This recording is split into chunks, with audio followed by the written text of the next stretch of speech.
Classes में आप सभी का स्वागत है। पिछली कक्षा में हमने भाषा और उनके भेदों को जाना और मुझे पूरी उम्मीद है कि आपने भाषा को बखूबी जान लिया और उनके भेदों को। जहाँ तक हमने उनके भेदों को मौखिक, लिखित और आज हम लोग भाषा और लिपि को जानेंगे। भाषा में हमने आपको बताया मौखिक, लिखित और सांकेतिक। तो मौखिक, अभी तक हम लोग भाषा सिर्फ बोल रहे हैं, लेकिन लिपि को जानने के लिए हमें ये जानना जरूरी है जो लिपि कहाँ से आए। सबसे पहले जो हम भाषा उच्चारण करते हैं, जो हम लोग मौखिक रूप से बोलते हैं, उसको अस्थायी रूप देने के लिए लिखित किया गया, जो कि लिपि के रूप में जाना गया। अब लिपि कैसे बना, लिपि कहाँ से आया, इसका सरलतम परिभाषा देखिए। मौखिक ध्वनियों को लिखित रूप में प्रकट करने के लिए जिन ध्वनि चिन्हों का प्रयोग किया जाता है उन्हें लिपि कहते हैं।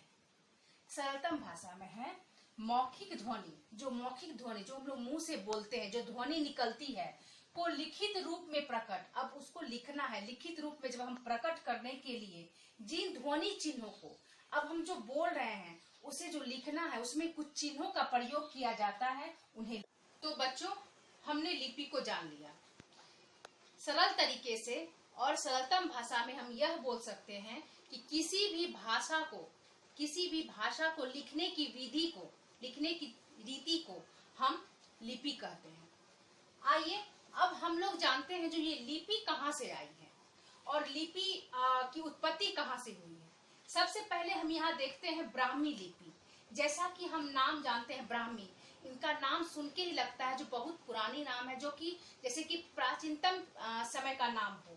ये प्राचीनतम लिपि ही है ब्राह्मी लिपि। इसका उदाहरण बेटा हमें अशोक के अभिलेखों में मिलता है। अभी अगर इसका उदाहरण हम देखने जाए तो अशोक के अभिलेखों में ये ब्राह्मी लिपि का उदाहरण हमें मिलता है। ब्राह्मी लिपि से दो लिपियों की उत्पत्ति हुई है। पहली लिपि है देवनागरी लिपि और दूसरी है गुरुमुखी लिपि। ध्यान दीजिए बच्चों, ब्राह्मी लिपि से दो लिपियों की उत्पत्ति हुई है। पहली है देवनागरी लिपि और दूसरी है गुरुमुखी लिपि।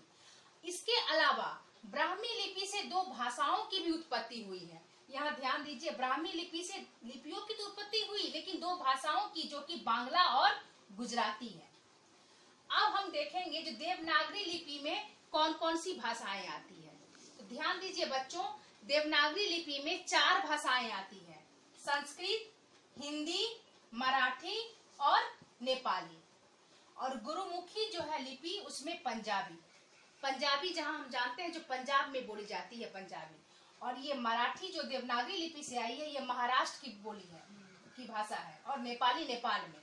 तो हम लोग यहाँ देख रहे हैं जो देवनागरी लिपि से 4 भाषाएं की उत्पत्ति हुई है: संस्कृत, हिंदी, मराठी और नेपाली, और गुरुमुखी लिपि से पंजाबी। इसके अलावा भी हमने 2 लिपियों को जाना।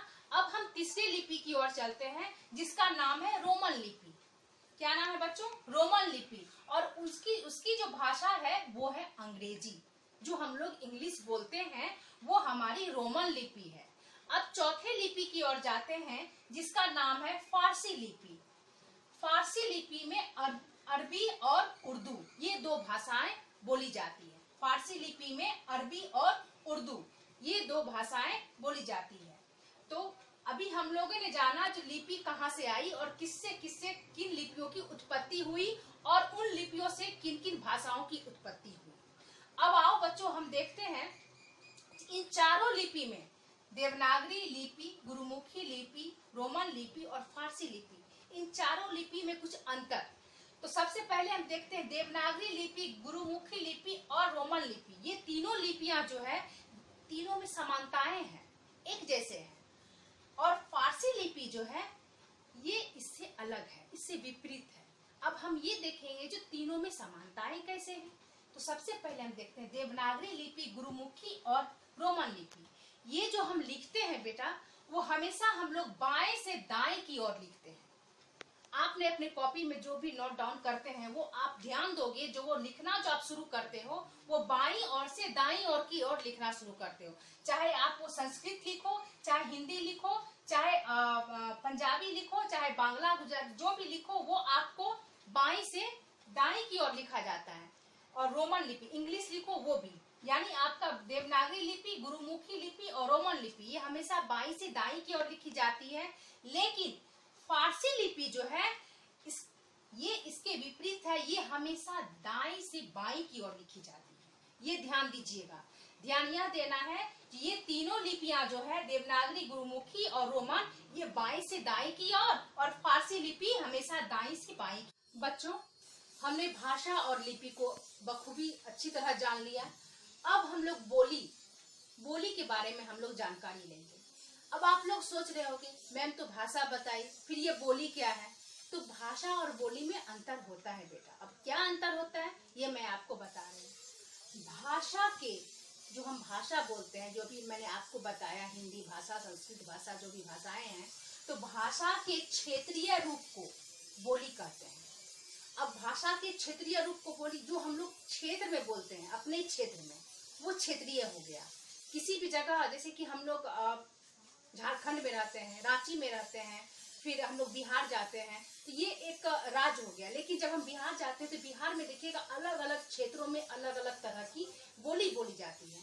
आप पटना तरफ जाओ तो वहाँ मगही बोली जाती है, आप भागलपुर तरफ आओ तो वहाँ अंगिका बोली जाती है, और भोजपुर तरफ जाओ तो वहाँ भोजपुरी बोली जाती है। बहुत सारी बोलियां हैं जो कि बोली जाती है। तो वही उसका क्षेत्र सीमित, ऐसा नहीं है हम लोग रांची में आकर के भोजपुरी नहीं बोल सकते और ना ही बहुत कोई समझेगा, क्योंकि वो हमारा सीमित क्षेत्र है। तो वो सीमित क्षेत्र में ही वो बोली बोली जाती है। जो हम बोलते हैं, जो बोली वहां बोलते हैं, वही हमारी बोली होती है, वो भाषा नहीं होती है। सबसे पहले बोली का क्षेत्र सीमित होता है, वो व्यापक नहीं होता है, बहुत बड़ा नहीं होता है। वो सीमित क्षेत्रों में ही, जहां आप रह रहे हो, यानी कि आप मगही बोलते हो तो वो पटना के क्षेत्रों में ही बोली जाएगी, वो फिर दूसरी जगह नहीं बोली जाएगी। तो वो सीमित क्षेत्र है। तो बोली का क्षेत्र सीमित होता है और भाषा का क्षेत्र व्यापक। व्यापक मतलब बहुत बड़ा विस्तार। जैसे हिंदुस्तान, हमारा भारत, हमारे भारत में आप हर भोजपुरी नहीं बोल सकते हो, अंगिका नहीं बोल सकते हो हर जगह, लेकिन हिंदी भाषा जो कि हम भारत के किसी भी क्षेत्र में जाके बोल सकते हैं, इसका व्यापक है, विस्तार है, ये व्यापक रूप है। तो भाषा क्या है? भाषा का क्षेत्र व्यापक है, विस्तार है। तो यानी बोली का क्षेत्र सीमित है और भाषा का क्षेत्र व्यापक होता है। और दूसरी बात, बोली और भाषा में देखिए एक अंतर यह भी है, जो हम लोग सरकारी काम काज करते हैं ना, वो बोली में हम नहीं कर सकते। जो हमारी बोली है, जो भी जैसे भोजपुरी बोली है, नागपुरी बोली है, उस बोली में हम अपनी सरकारी कामकाज नहीं कर सकते हैं। उसके लिए हमें भाषा की जरूरत पड़ती है, जो हमारी भाषा है, यानी हिंदी भाषा। हम लोग हिंदी भाषा में सरकारी कामकाज करते हैं, बोली में नहीं।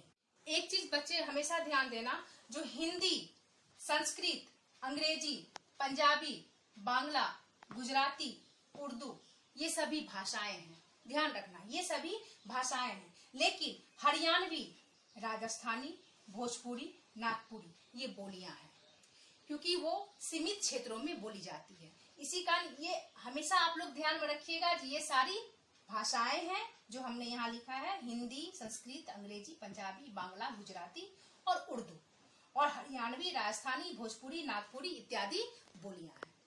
तो बच्चों, मुझे पूर्ण विश्वास है जो आप लोग बोली को बखूबी समझ लिए होंगे और भाषा और लिपि को भी बहुत अच्छी तरह जान गए होंगे।